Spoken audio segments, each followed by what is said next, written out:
ओम नमः सिद्धेभ्यः ओम नमः सिद्धेभ्यः।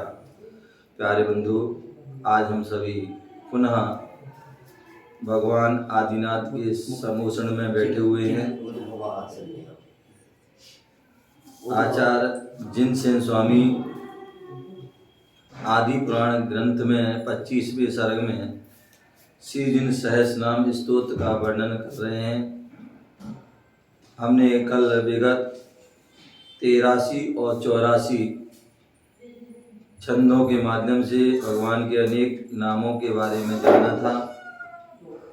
आज हम पुनः और विशेष जानने का प्रयास कर रहे हैं।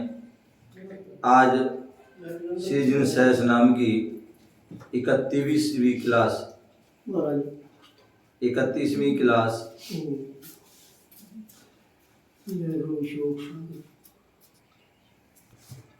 तो आज हम सभी 31वीं क्लास श्री जिन सहस्रनाम की में बैठे हुए हैं। यहाँ पर 5वां अध्याय चल रहा है और टोटल 84 छंद हो चुके हैं। आज 85वें छंद के माध्यम से और विशेष गुणों के बारे में बता रहे हैं महाराज। आचार्य महाराज यहाँ बता रहे हैं, उद्भवा कारणं कर्ता पार्गो भवतारिका अग्राह्य यो गहनं गुह्यं परार्घ्यं परमेश्वरा। उद्भवा कारणं कर्ता पार्गो भवतारिकः अग्राह्यो गहनं गुह्यं परार्घ्यं परमेश्वरा। यहाँ पर आचार्य भगवान कह रहे हैं, हे भगवान आप उद्भवा जन्म मरण रूप संसार से ऊंचे उठे होने से उद्भव है। क्या है? बोले हे भगवान आप जो है जन्म मरण रूप जो संसार है उससे आप ऊंचे उठ गए। संसारी प्राणी जो है वो हमेशा क्या करते हैं, उनका वही क्रम चलता रहता है। जन्म ले रहे हैं, मरण हो रहा है, मरण हो रहा है, फिर जन्म हो रहा है, फिर जन्म हो रहा है, फिर मरण हो रहा है। यही जो है उनका चलता रहता है, क्योंकि वो सब कर्मों से सहित हैं। पहले से कर्मों से बंधे हुए हैं और भी कर्म नए नए कर्म भी बनते जा रहे हैं। इसलिए वह जन्म मरण रूप संसार जो है भ्रमण चलता रहता है। लेकिन भगवान कैसे हैं? बोले उद्भव। क्यों? क्योंकि वह जन्म मरण रूप संसार से ऊपर उठ गए हैं, परे हो गए हैं। अब उनका ना जन्म होना है और ना ही अब उनका जो है मरण होना है। क्या? अब ना उनका जन्म होगा और ना ही अब उनका जो है मरण होगा। क्योंकि जैसे कहते हैं बीज होता है, बीज को यदि हम जला देते हैं, बीज को हम जला देते हैं, नष्ट कर देते हैं, तो फिर वह बीज द्वारा उत्पन्न होने वाला नहीं है। या रस्सी जो होती है, रस्सी को यदि हम जला देते हैं, रस्सी को हम जला देते हैं, अब वो रस्सी द्वारा बनने वाली नहीं है, क्योंकि अब वो राख बन गई है और राख रस्सी बन नहीं सकती है। रस्सी तो राख बन जाएगी लेकिन राख रस्सी नहीं बनेगी। तो उसी प्रकार जो है जो जन्म रूपी जो है मरण रूपी जो बीज था, उस बीज को नष्ट कर दिया है, जला दिया गया है। अब जो है क्योंकि बिना बीज के वृक्ष होता नहीं है, तो अब जो है कर्म रूपी बीज को हमने जला दिया है। तो इसलिए जो है अब हमारा ना जन्म होना है और ना ही जो है भगवान का मरण होता है। तो इसलिए जन्म मरण रूप संसार, और संसार क्या है? यही संसार। चतुर्गति रूप संसार क्या जन्म हो रहा है, किसी को कोई नरक में जा रहा, कोई मनुष्य में जा रहा, कोई देव में जा रहा, कोई त्रियंज में हो रहा जा रहा है, बस वही बदलता रह रहा है। तो वही संसार है, इससे अलग कोई संसार नहीं है। तो जो जन्म रूप संसार से ऊंचे उठे होने से उद्भव कहे जाते हैं, ठीक है ना। कारणम, मोक्ष के कारण होने से कारण है। बोले यदि आपको मोक्ष प्राप्त करना है तो कैसे करोगे? भगवान पंच परमेष्टि रूपी कारण जब तक तुम्हें प्राप्त नहीं होगा तब तक आपके लिए मोक्ष की प्राप्ति होने वाली नहीं। क्या नहीं। जब तक पंच परमेष्टि रूप में कारण नहीं मिलेंगे तब तक कार्य की सिद्धि होने वाली नहीं है। जब तक पंच परमेष्टि रूप जो है साधन की प्राप्ति नहीं होगी तब तक साध्य की प्राप्ति होने वाली नहीं है। तो इसलिए जो है मोक्ष के कारण होने से वह कारण कहे जाते हैं। उनको उनका नाम है कारण भी एक नाम। कर्ता, शुद्ध भावों के कर्ता होने से करता है। बोले ये जीव जो है निश्चय से शुद्ध कर्मों का करता है और शुद्ध का ही भोगता है। बिल्कुल, शुद्ध का करता है और शुद्ध का भोगता है। और व्यवहार में से हम अशुद्ध के करता है तो हमें अशुद्ध फल ही मिलता है। ठीक है ना। आप धन कमाते धन मिलता है, धर्म कमाओगे धर्म मिलेगा, हैं? दान करेंगे तो भी धन मिलेगा। हाँ, मैं जो व्यक्ति दान क्या करता है, दान जो है धन कमाता है तो धन मिलता है उसको, धर्म कमाता है तो धर्म मिलता है। तो उसी प्रकार यदि हम जो है अशुद्ध भाव करेंगे या अशुद्ध कर्म करेंगे, अशुद्ध वचन बोलेंगे तो फल भी हमें अशुद्ध ही मिलेगा।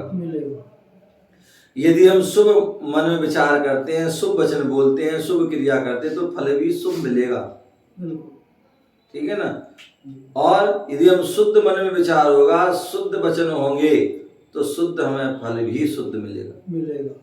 तो तीनों चीजें हुई, एक जो है अशुभ हो गया, एक शुभ हो गया, एक शुद्ध हो गया। इसी के लिए आचार्य पूज्यपाद स्वामी आदि आचार्यों ने क्या कहा, तीन प्रकार के उपयोग के दिया इनको, एक शुभ उपयोग, एक शुद्ध उपयोग, एक अशुभ उपयोग। सामान्यतः जो संसारी प्राणी जो हैं, जो गृहस्थ आदि होते हैं, वो क्या करते हैं, वह सामान्यतः जो है उनके हर समय अशुभ उपयोग ज्यादा चलता है। अशुभ उपयोग चलता है और अशुभ उपयोग चलता है तो वचन भी फिर अशुभ होते हैं, क्रिया भी फिर अशुभ होती है, तो आश्रय भी अशुभ ही होता है। कुछ जिसमें जो अच्छे लोग होते हैं, जो भद्र परिणामी होते हैं, जो तो वो धर्म उनके शुभ भाव होते हैं, शुभ वचन बोलते हैं, शुभ क्रिया करते हैं, तो उससे उनका जो है शुभ उपयोग होता है। और शुभ उपयोग होने शुभ आश्रय होता है, और शुभ आश्रय से हमें जो है सदगति प्राप्त, मनुष्य और देव आदि गति प्राप्त होती है।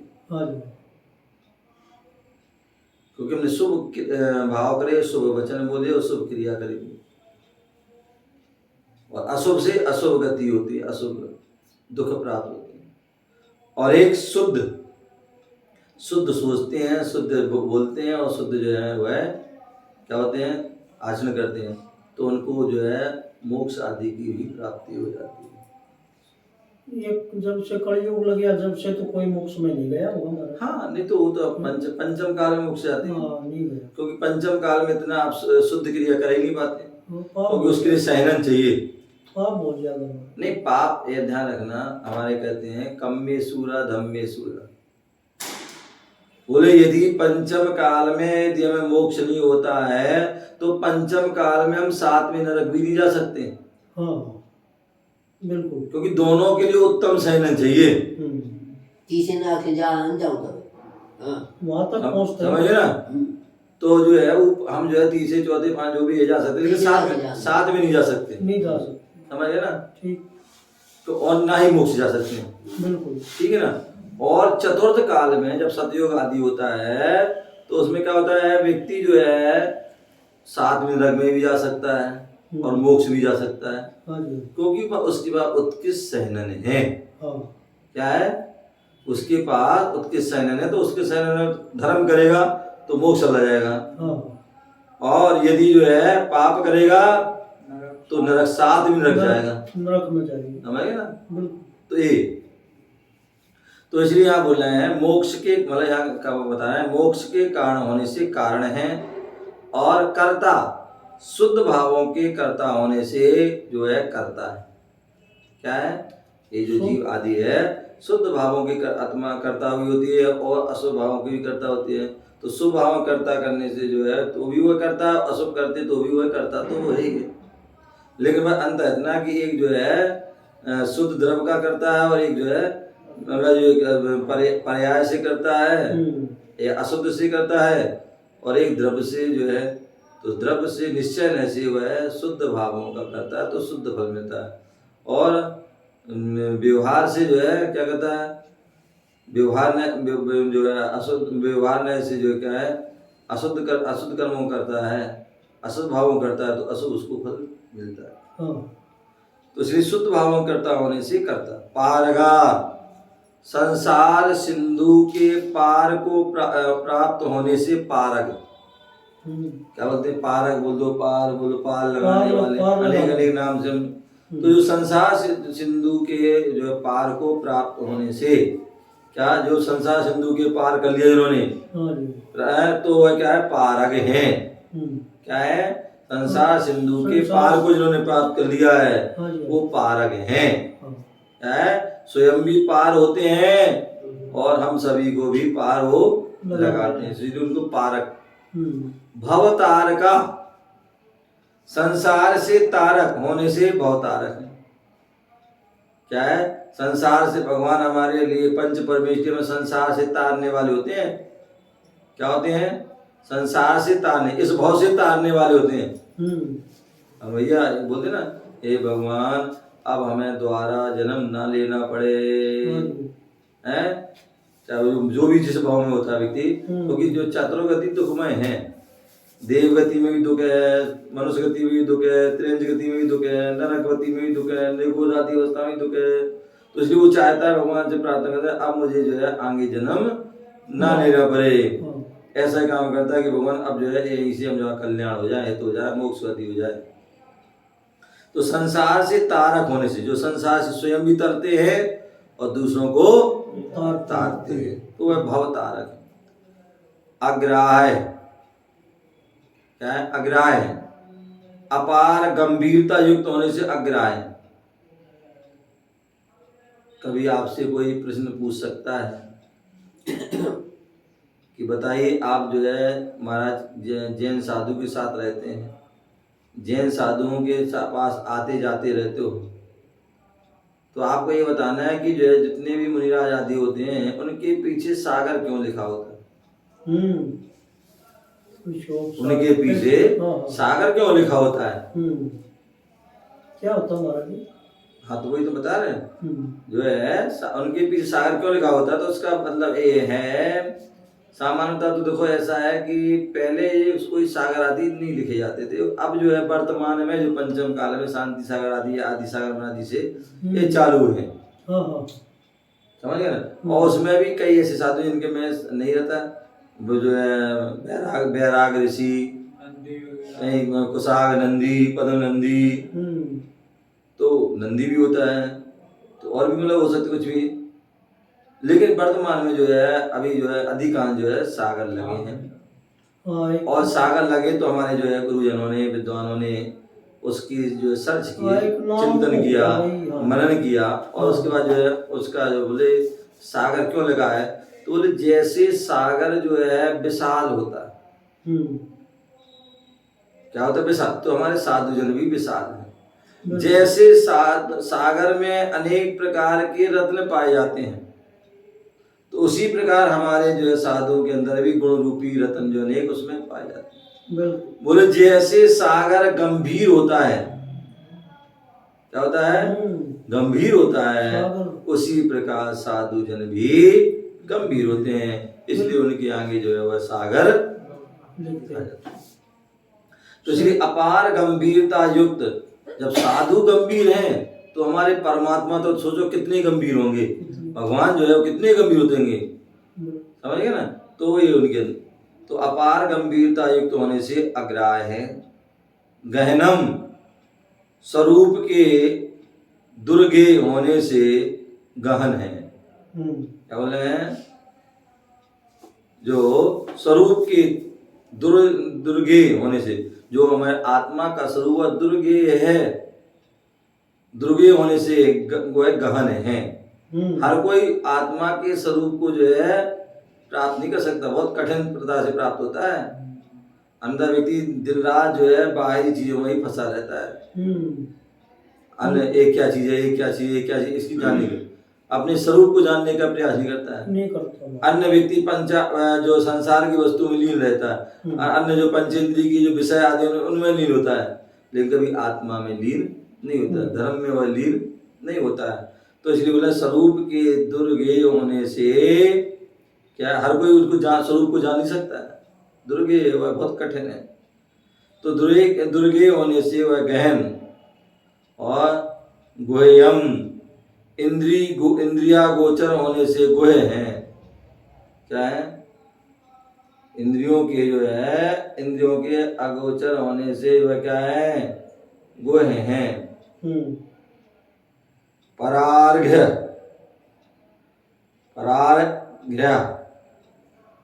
सर्वोत्कृष्ट होने से परार्घ्य क्या है?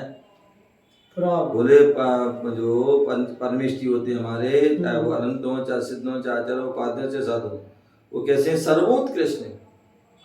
क्योंकि उससे बड़ा कोई पद है, पंच परमेष्टि के पद से बड़ा कोई पद नहीं होता है, ना उनसे बड़ा कोई श्रेष्ठ होता है। चाहे वो चक्रवर्ती हो, चाहे कामदेव हो, चाहे नारायण पृथ्वीनारायण जी कोई भी हो, लेकिन बस चक्रवर्ती जो पंच परमेष्टि से बड़ा जो है, अनंत परमेष्टि है, सिद्ध भगवान से बड़ा कोई नहीं। कई संत तो महाराज जी कहते हैं ध्यान लगाओ अंदर में आत्मा का।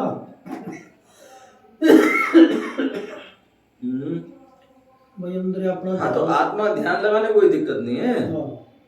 ध्यान कर सकते हैं, ध्यान के माध्यम से उसको हम अनुभव में हो सकता है उसका कि आत्मा कैसे होती है, परमात्मा कैसे होते हैं, बहिरात्मा कैसे, उसको हम अनुभव तो कर सकते हैं। लेकिन देख नहीं सकते। देख नहीं सकते महाराज। इन चक्षुओं से हम जो है देख नहीं सकते हैं, या नाक से हम सूंघ नहीं सकते उसको, बिल्कुल। कान से उसको हम सुन भी नहीं सकते, स्पर्श से हम छू भी नहीं सकते उसको।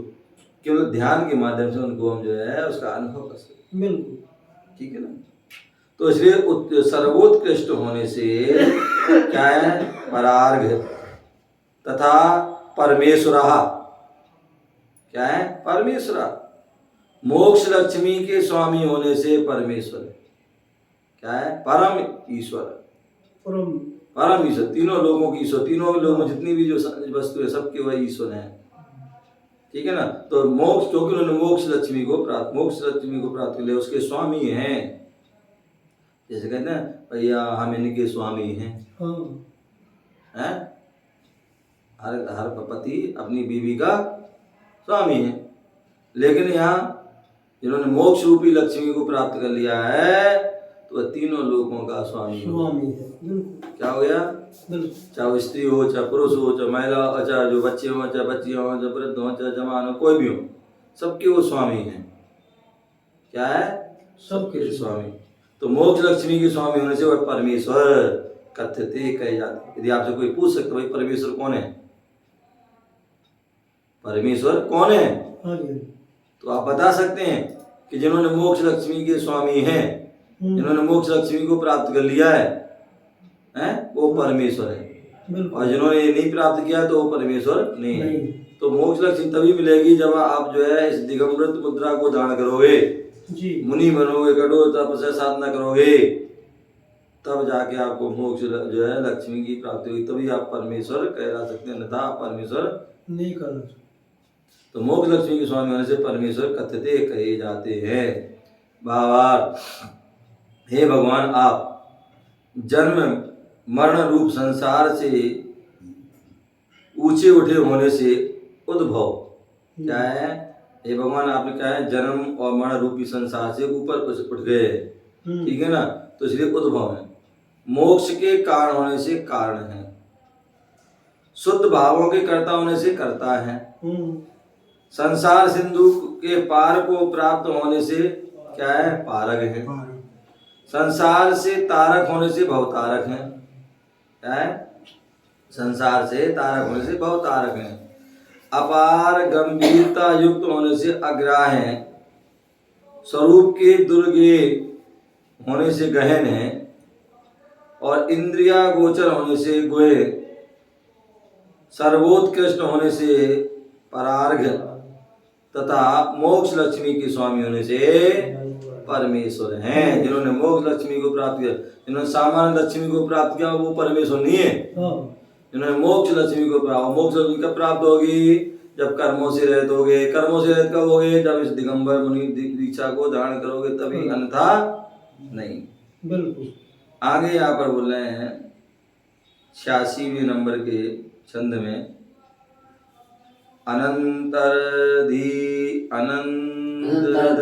अनंतरधि रमेयद्धि रचिन्त्यर्धि समग्रधि प्रागया प्रागहरो भ्याज्ञा प्रत्यगो गृहो गृमो ग्राजा ग्रजा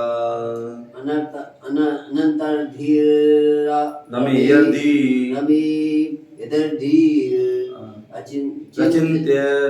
रचिन्त्यर्धि समग्रधि प्राग्रयो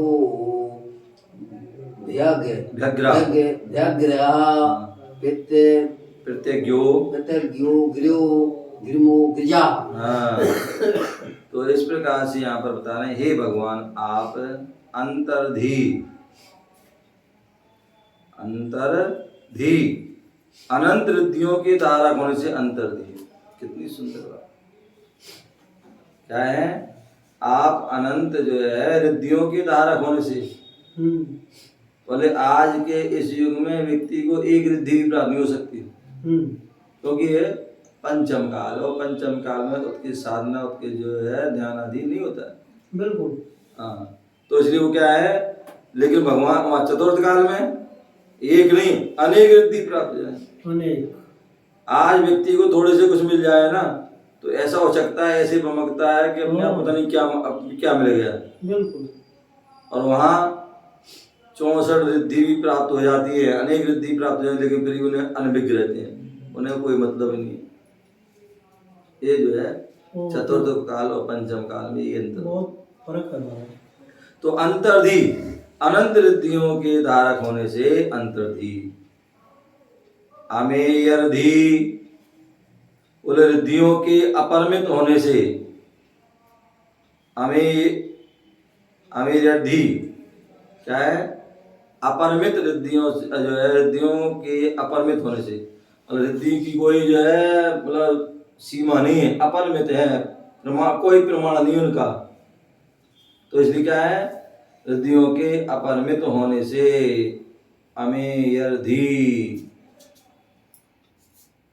अचिंत्यर्धि रिद्धियों के अचिंत होने से अत्यंतर्धि। क्या है? रिद्धियों के अचिंत होने से अचिंत्यर्धि। अचिंत रिद्धियां जो है विशेष विशेष रिद्धियां प्राप्त हैं, तो इसलिए वो अचिंत्यर्धि। सिद्धियां प्राप्त है, सिद्धियां प्राप्त होती है। हाँ, सिद्धि विशेष विशेष। हाँ। और समग्रधि क्या है? समंत जो है समग्रधि ज्ञान की चरम जो है सीमा प्राप्त होने से समग्र। आज अपन बच्चे को भैया कोई पढ़ लो और पढ़ लेता है तो क्या होता है, फिर कहो उससे बेटा आप छोड़ो अभी सब, बोले नहीं अभी तो और पढ़ना है, अभी तो और पढ़ना है, अभी तो और पढ़ना है, अभी ये डिग्री करना है, अभी वो डिग्री करना है आदि। तो क्या है? पढ़ते ही चला जाता है जी। व्यक्ति स्वयं पूरा हो जाता है लेकिन उसकी पढ़ाई पूरी नहीं हो पाती। तो इसलिए यहाँ बोल रहे हैं क्या? रिद्धियों के अचिंत होने से अचिंत्यर्धि समग्रधि ज्ञान की चरम सीमा प्राप्त होने से क्या होने से? ज्ञान की चरम सभी समग्र धी, बस समस्त जो है धीमान बुद्धिमान बुद्धि प्राप्त होना है, मतलब पूरी जो है पूर्ण रूप से बुद्धि प्राप्त हो जाए, ज्ञान प्राप्त हो जाए। तो ज्ञान की चरम सीमा संपन्न होने से समग्र धी, और समग्र धी कौन है? तो भगवान। क्यों? क्योंकि उन्होंने केवल ज्ञान को प्राप्त कर लिया, और केवल ज्ञान से बड़ा कोई ज्ञान नहीं है। तो इसलिए ज्ञान की चरम सीमा, इसके आगे कोई ज्ञान नहीं। तो ज्ञान की चरम सीमा होने से समग्र धी, प्राग या सर्व प्रधान होने से प्राग्राह होते हैं, सभीयों में जो है, पुरुषों में, सभी जीवों में प्रधान है, सर्व प्रधान है, सर्व के द्वारा मान्य है। क्या है? मान लीजिए अभी कोई अध्यक्ष बन जाए, कोई मंत्री बन जाए, कोई आचार्य उपाध्याय बन जाए, कोई जरूरी नहीं सब लोग तुम्हें माने। तो इसलिए सर्व प्रधान होने से प्राग्रह, सभीयों में जो है, सभी लोगों में वो प्रधान है, इसलिए वो है क्या है? प्राग्रह। प्रागहरा क्या है? प्राग्रह, लोकोत्तम वस्तुओं में सर्वप्रथम होने से प्रागहर है। क्या है? लोक में सबसे सर्वोत्तम चीज है तो क्या है? बोले चार उत्तम है, अनंत भगवान उत्तम है, सिद्ध भगवान उत्तम है, आचार्य जो है, साधु भगवान उत्तम है, और केवली प्रणीत धर्म भी उत्तम है। समझ गए ना?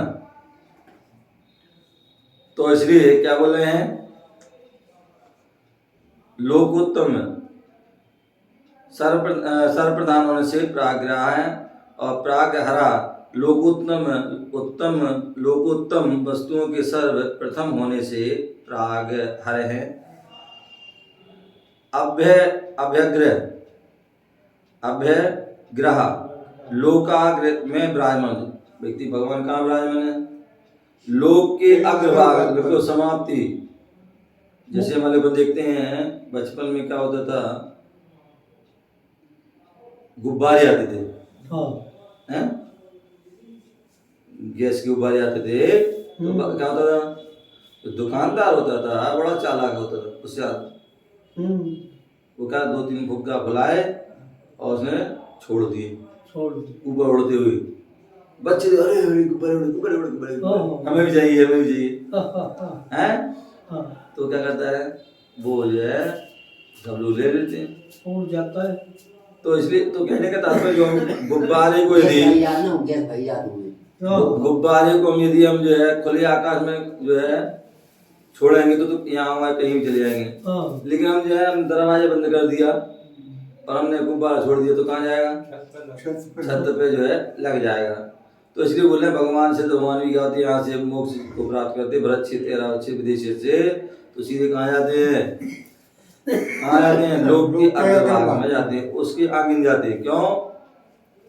क्योंकि जो है जो जहाँ तक धर्म में द्रव्य है वहीं तक द्रव्य जा सकते हैं, धर्म नहीं है तो जो है वही नहीं जा सकते। तो इसलिए जो है क्या है, मनुष्य की जो है, मनुष्य जो है आदि जो देव जो हैं वो सभी जो है लोक के अग्रभाग तक जाते, इसके आगे नहीं जाते। और इसके आगे क्यों नहीं जाते हैं? क्योंकि जो है धर्मा जो है धर्मास्तिक आया अभावात, धर्म द्रव्य का अभाव होने से उसके आगे नहीं जाते हैं।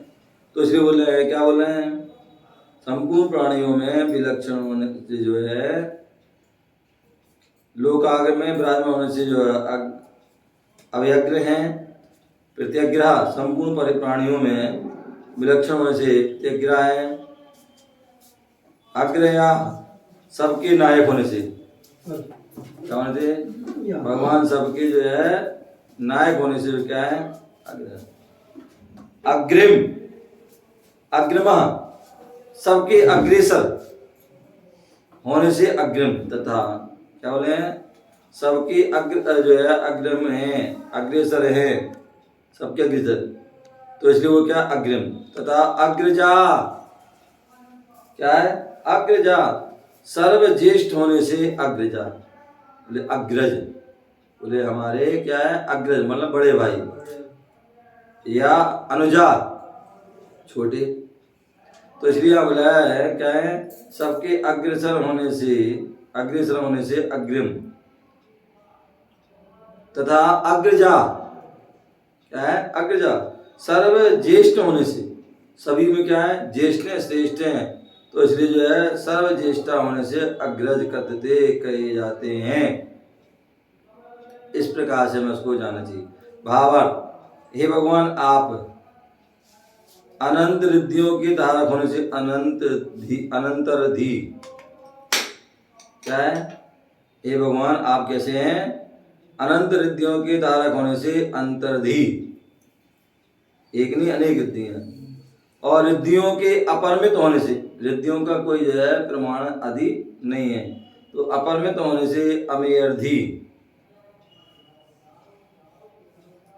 और रिद्धियों के अचिंत होने से, क्या होने से, रिद्धियों के अचिंत विशिष्ट अतिशयकारी चमत्कारी होने से, क्या है, अचिंतर्धि, ज्ञान की चरम सीमा समाप्त होने से, क्या है, ज्ञान की चरम सीमा समाप्त होने से समग्रधि, और सर्व प्रधान होने से